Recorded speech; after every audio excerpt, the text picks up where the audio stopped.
Hoy vamos a hablar con Gustavo Ruiz, ¿sí? Realizador y escenógrafo del Teatro Colón, que viene trabajando en un proyecto artístico profundamente ligado a la memoria colectiva, ¿sí? Una obra presentada en octubre del 2024 ante el espacio del Memoria de la Perla y que desde ese entonces, ¿sí? Hace un poquito más de un año, la está produciendo junto a quienes sostienen, ¿sí? Hace 50 años, la construcción de Memoria, Verdad y Justicia.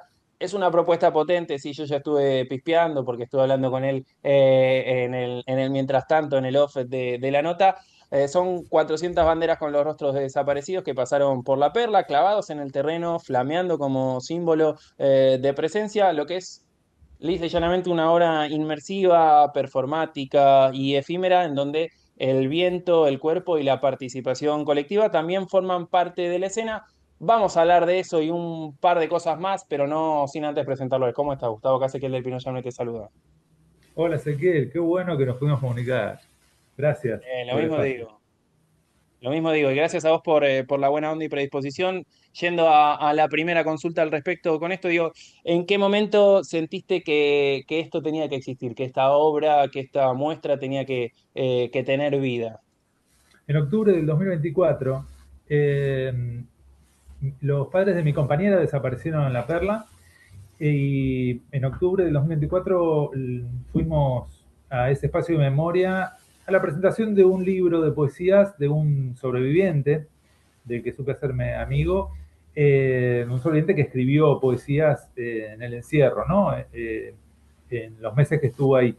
Y mientras estaba él leyendo algunas poesías, estaba Lucas Heredia, a quien admiro profundamente, cantando sus canciones, empezó mi cabeza a transitar mentalmente por los espacios de ahí que yo ya conozco, en esto que fue el centro clandestino de atención más grande del interior del país.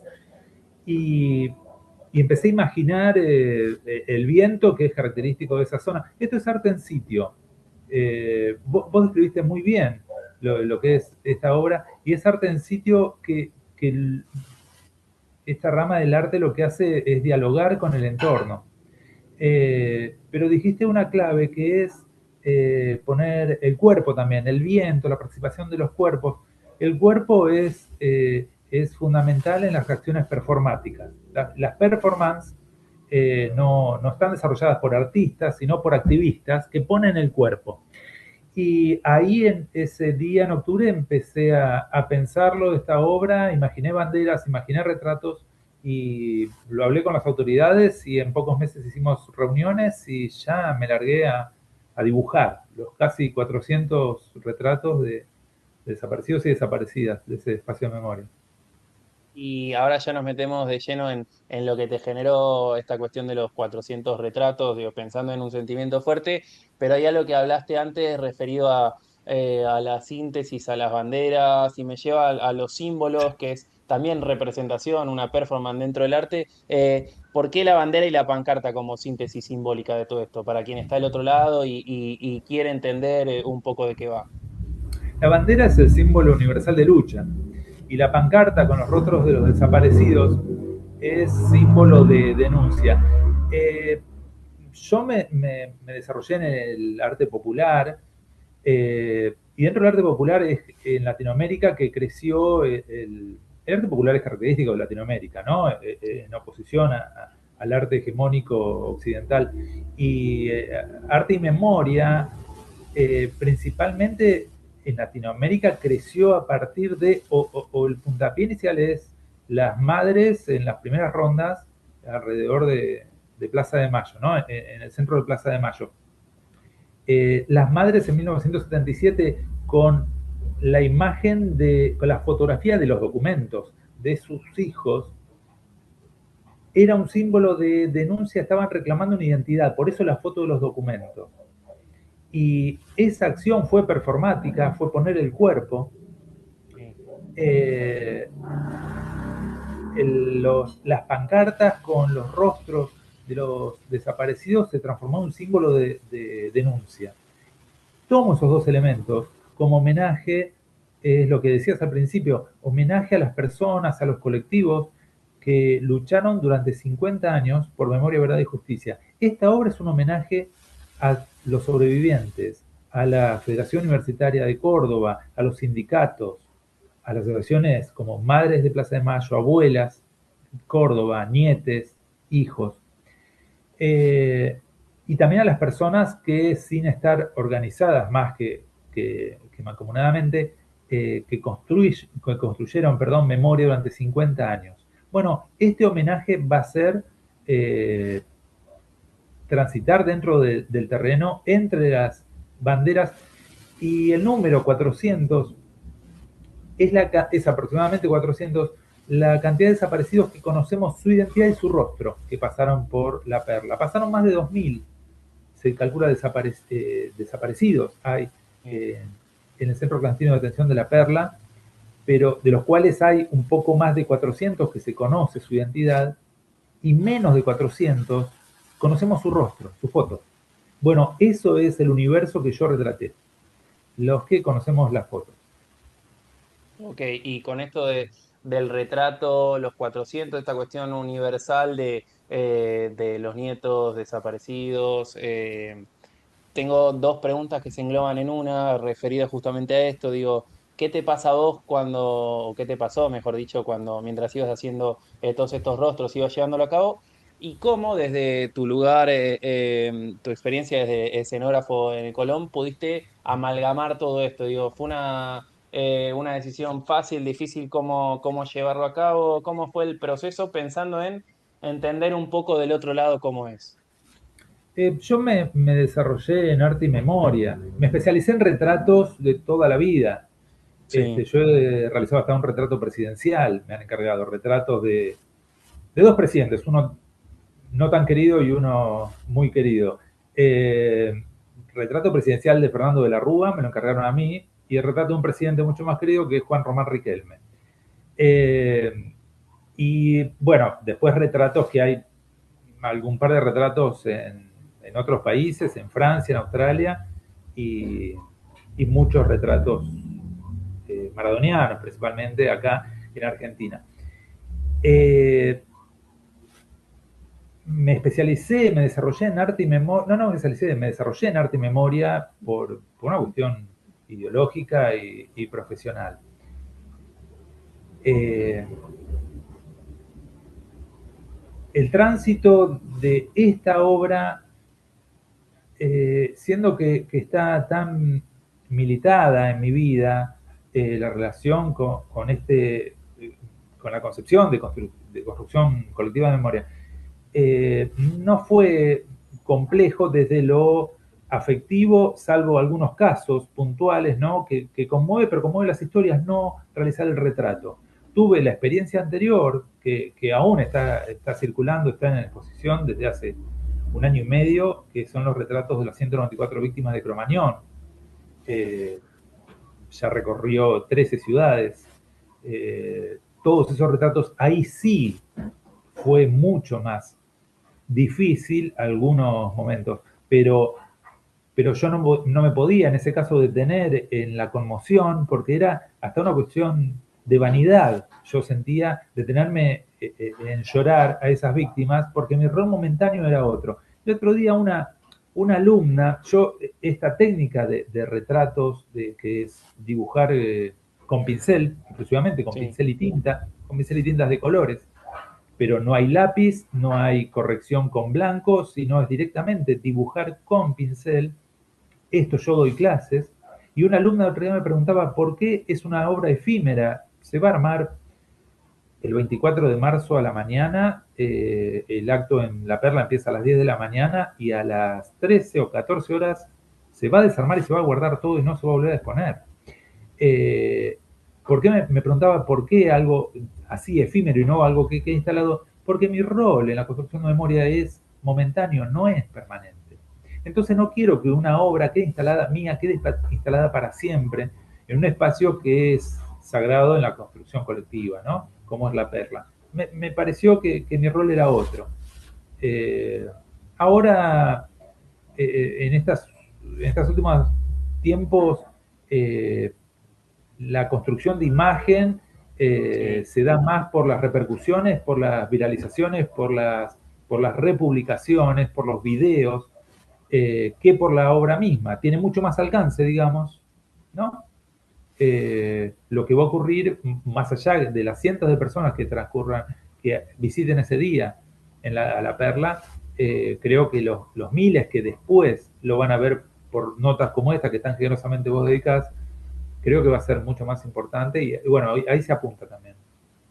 Ok, bueno, tomo un par de palabras que mencionaste recién en esta respuesta antes de meterme de lleno en algo que dijiste vos de lo efímero y con respecto a la obra, pero me anoté Cromañón, recorrer ciudades, retratos de presidente y desde la ignorancia, porque toda esta entrevista es también para sacarme dudas y aprender con respecto a cómo se hace arte, porque es un arte en sí mismo hacer arte justamente, digo conocemos cómo es el proceso de llevar a cabo un texto a una obra de teatro propiamente dicho, pero ahora, ¿cómo es llevar esto a la calle, a la tierra, dejarlo completamente inmerso, pensando en cómo le puede llegar a las personas? Digo, ¿se piensa en cómo llegarle a la gente o se piensa en seguir este bastión de memoria, verdad y justicia, pese a lo que está pasando hoy con el negacionismo y tantas otras cuestiones que empañan un poco lo que es el arte y la lucha del arte? Eh, no, no estoy de acuerdo que no empañen, ¿eh? Ok, Hay, hay oleadas negacionistas y fascistas como la que estamos viviendo ahora, sí. eh, que el arte, los artistas somos la piel sensible de la sociedad y somos una herramienta vital, otra forma de comunicación somos. Yo estoy ofreciendo eso solamente, tengo una destreza, bueno, que la utilizo para esto, ¿no? Podría dedicarme a realizar bananas pegadas con cinta scotch en galerías de arte, pero bueno, la tibieza no, ni el mate, nada. Creo que esos riesgos, vos nombraste una institución mundial que es donde yo trabajo, que es eminentemente política también, porque todo arte es político. Yo trabajo en Teatro Colón desde hace 29 años y bueno, mi carga ideológica está en otro lugar, ¿no? Es un lugar que amo profundamente, no reconozco otra vida para mí que todo lo que se construyó a partir de mi tarea en el Teatro Colón, pero poder construir memoria. Mira, vos me preguntabas cómo es esto del arte para que lo transite la gente y lo Sí. pienso directamente desde ahí. Entonces va a ser muy lúdico, va a ser llegar a Espacio de Memoria de Perla. Se llama el proyecto Plaza de Banderas, en oposición a Plaza de Armas, ¿no? La Perla es un lugar, una construcción en el medio de la nada, en medio de las sierras, no hay nada en su entorno, nada. Y es todo campo, digamos. Y está esa plaza de armas, un patio grande que ahí formaban los gendarmes que trabajaban, que estaban los represores. Y a continuación viene toda tierra yerma. Bueno, ahí van a estar clavadas palitos de 1 metro de altura y ahí atadas las banderas y cuando llegue la gente va a encontrarse con un campo, hasta una garita que está lejísima. Eh, Va a ser aproximadamente 1 hectárea de banderas y la gente los va a recorrer y va a realizar como una búsqueda de rostros, de miradas conocidas, de sonrisas, de gestos, y va a contactarse y va a tener las sensaciones del viento. Y hay una segunda etapa que son remontar barriletes, son 50 barriletes, que uno por cada año sería el mensaje, ¿no?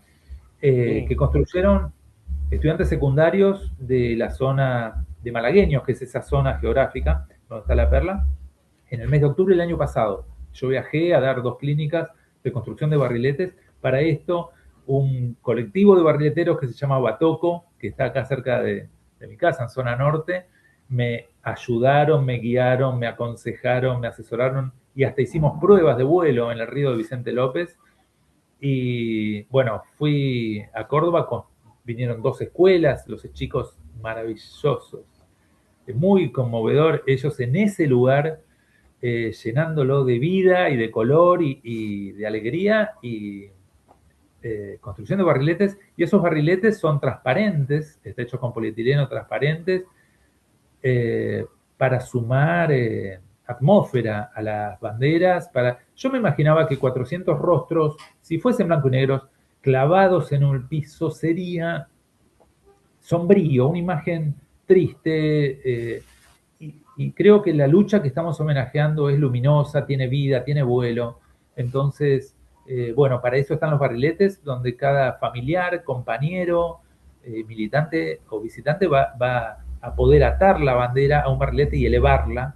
Bueno, eso va a ser parte de la parte lúdica de la acción del viento también, ¿no? Bien, y nombraste viento, estas acciones lúdicas, barriletes, recorrido. Digo, pensando en una generación que hoy por hoy, en cierto punto, está más preocupada por su ombligo que por lo colectivo, por distintas cuestiones que salen en redes sociales y demás, digo, me lleva a la pregunta de si buscas que le pase qué buscas y si buscas que le pase algo a una generación de -25, -29, que es mi edad, que no tiene tan presente en su discurso últimamente esta cuestión de lo colectivo, por los tiempos que vivimos. Antes de conocerla a Mariela, mi compañera, yo no tenía muy presente lo que es la perla. Ok. Yo estaba más en ese obeliscocentrismo que es todo lo que pasa en Plaza de Mayo, la ESMA, la marcha desde la ESMA hasta Plaza de Mayo. Creo que parte de la comprensión de cómo se construye la memoria es la descentralización, ¿no? Comprender la cantidad de desaparecidos que ocurrieron en centros clandestinos de detención pequeños que hubo, pequeños en la dimensión edilicia, Sí. este, comprender eso ayuda a acercarse a los familiares de víctimas y a la construcción de memoria en lugares donde no hay memoria construida. En los discursos negacionistas de este gobierno, frente al espacio de memoria, al espacio de la Perla, frente son unos kilómetros, está la Perla Chica, que fue otro centro clandestino de detención donde hubo detenidos y desaparecidos. Fue uno de los lugares que propuso privatizar este gobierno y venderlo. Entonces la movilización que hubo en Córdoba, que a veces no llegan las noticias del todo acá, la gente en las calles, el reclamo inmediato, se frenó eso. Bueno, yo pongo mi arte o mi destreza para sumar otra herramienta, ¿no? Nada más.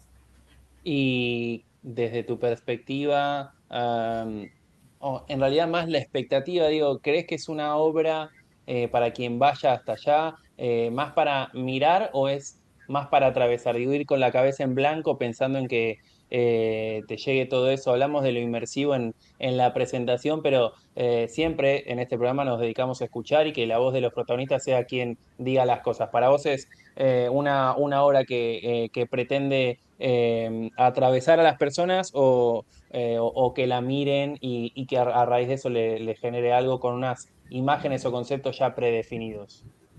Mira, yo creo que va a ser visualmente llamativo para quienes vean las fotografías que yo pueda mostrar o algunos compañeros, ¿no? O videos, los drones, filmando eso. Eh, Creo que va a ser llamativo y va a hacer que se detengan en conocer esas historias. Eh, hay, hay apellidos que se repiten, atravesados por el terrorismo de Estado eh, en distintas ciudades del país, eh, y otros que son próceres de nuestra historia, de lo que fue el Cordobazo, y que son compañeros que terminaron desapareciendo ahí en La Perla y que yo retraté. Bueno, esas historias nos permiten reelaborar y resignificar. Esto es el arte, de esto trata también el arte popular. Cuando toca traumas colectivos, Sí, se permite reelaborar el dolor o resignificar esos traumas, esos eventos traumáticos. Nos ayuda a comprenderlo como sociedad y son herramientas artísticas que da lugar a conversaciones o debates. Esta, por ejemplo. Eh, bueno, generar este tipo de espacios, de diálogos, simplemente con algo tan ilógico como son banderas, con retratos. Bueno, es eso. Ok, y esto de ya empezando a agradecerte por los conceptos ahondados y todo esto que estamos hablando y desarrollando pensando en la memoria, verdad y justicia de un país que necesita recordarlo constantemente para no volver a vivir ciertas circunstancias, me lleva a la palabra de resignificar, arte popular que hablaste. Al principio dijiste lo del concepto de lo efímero, de que dura menos de mediodía y que ya se levanta, y digo... ¿por qué no pensar en instalarlo en otras ciudades? Digo, ¿se pensó en algún momento? ¿Tenés la idea de instalarlo en otros centros, en otros centros de detención clandestinos? ¿O esto va más por esta cuestión referida a los padres de tu pareja y demás? Pensando en que también no quiero extenderme mucho en la pregunta, pero todas estas muestras, distintos monumentos y demás ayudan justamente a este concepto de la memoria colectiva y que la gente no lo pierda de vista con esto de mirarse el ombligo. Sí, pero esto no me voy a encargar yo. Eh, Ok, yo voy a encargarme de todo el montaje y toda la guía para la performance eh, el 24 de marzo, pero la obra la cedo totalmente, la potestad de los derechos, a los compañeros, trabajadores y autoridades de Espacio de Memoria La Perla. Ellos posiblemente generen otras exposiciones y otras, bueno, que se vaya de gira, no sé, a distintos lugares o ciudades, pero no requieren ni mi autorización ni nada. Lo mismo, eh, yo fotografío cada retrato, cada sí. bandera, y está todo guardado en un drive. Se va a volantear las movilizaciones que haya en la provincia de Córdoba ese día con un QR, un volante con un QR para que cualquier persona pueda descargar estos retratos. Bueno, esto lo he hecho con otras muestras también, es la liberación de derechos, ¿no? De la obra. No tiene sentido una obra encerrada por el autor, en mi narcisismo solamente. Creo que tiene mucho más sentido que sea como una biblioteca pública, ¿no? Nada más que es otra forma de lectura. Bueno, me gusta ese concepto para empezar a hacerte las últimas dos preguntas que me quedan en el tintero, A ver. referido a arte, autoría. ¿Sentís desde tu lugar, más allá de que lo tratamos un poquito, pero quiero desasnarlo un poco más ahora, de que el arte hoy por hoy tiene un rol distinto frente a los discursos negacionistas? Digo, hoy por hoy con música más incorporada desde otros sectores que antes quizás no se los tenía tan en cuenta o que no aparecían tanto en las luchas de memoria, verdad y justicia. ¿Qué te pasa cuando lo ves? Sobre todo teniendo en cuenta tu experiencia, digo, tenés tantos años en el Colón como mi edad. O sea, entonces es como esa comparativa, me da ese abanico de posibilidades para preguntarte todas esas cuestiones. Eh, sí, a veces se reducen los canales, ¿no? de comunicación y los lugares de expresión de los artistas, vos nombraste músicos, pero también artistas plásticos o teatro, se reduce a los propios espacios de militancia. Si yo planteara exposiciones mucho más cerradas, como exposiciones de cuadros en un espacio de memoria o en un espacio un espacio de militancia de un partido político, creo que serían discursos bastante endogámicos. Creo que sería que nosotros mismos nos estaríamos convenciendo y, y, hay que permear mucho más a capas de la sociedad. La construcción de memoria colectiva son capas de memoria van que se van enriqueciendo con las distintas generaciones, con los distintos Sí, discursos y con distintas herramientas expresivas. Eh, desde los estilos musicales, desde Piero, León, Mercedes, La Negra Sosa, hasta, hasta Lali ahora. Bueno, esas variaciones fue trayendo distintas generaciones y lo mismo pasa con los artistas plásticos eh, eh, y también la generación de artistas que trabajan con medios virtuales, ¿no? Ok. Toco así la última pregunta con un concepto que acabas de decir, que es permear más a la sociedad. Siguiendo esta cuestión de las estructuras dentro de la obra, las banderas y demás, digo, eh, llevándolo a un plano incluso más filosófico, si querés, digo, si una de las banderas pudiese hablar, ¿qué crees que nos estaría diciendo los argentinos? No solo en el día de la muestra, sino en todos estos últimos años, o de cara a lo que viene. Sí, creo que pediría diálogo. Diálogo entre nosotros, poder construir juntos un camino de paz.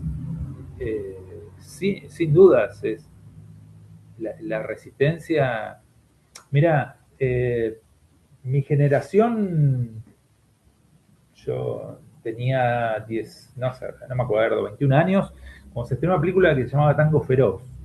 Sí. Y la escena final de esa película, en ese momento no lo percibimos, es Tanguito da un discurso, lo graban con una cámara y da un discurso al futuro, un discurso esperanzador, ¿no? Y dice algo así como yo creo, me gustan los viejos, los que tienen memoria, y si vos sos de los que no tienen memoria, te voy a contar un par de cosas que ahora las tengo claras. Todo no se compra, todo no se vende. Nosotros lo pasamos por alto en ese momento. Pero eso eran las bases filosóficas de la resistencia contracultural de los 90. Que llegó, la resistencia contracultural de los 90 llegó hasta el 2004. Eh, yo fui formado como persona dentro de esa resistencia contracultural y fue por hechos artísticos y fue por hechos de movilizaciones y de plantar bandera y de unirse. Creo que pasa por ahí los mensajes que podamos recibir eh, está en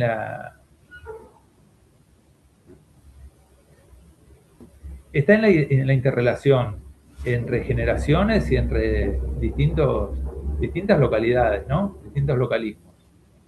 Ok, clarísimo, digo, no quedaron preguntas sin responder.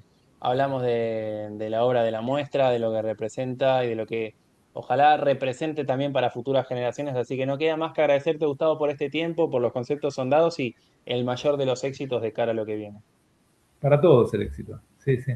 Gracias. Bien, a vos. Buena jornada. Sí, así pasaba la palabra de Gustavo Ruiz, sí, realizador y escenógrafo del Teatro Colón, que trae consigo un proyecto artístico que ya hablamos, sí, en la entrevista, profundamente ligado a la memoria, verdad y justicia, una obra presentada justamente en el 2024, que hoy por hoy se está produciendo, sí, en conjunto con la gente del memoria, de el espacio de La Perla, sí, un lugar que también sostiene hace 50 años este concepto justamente que ya hablamos de memoria, verdad y justicia, una propuesta potente, sí, que la desasnamos con el propio autor, 400 banderas, con los rostros de desaparecidos que pasaron justamente por la perla, clavados en terreno, flameando, como símbolo de presencia, sí, una obra más que recomendada. Yo por suerte pude spoilear algunas cositas, pude presenciarlas, sí, vía internet.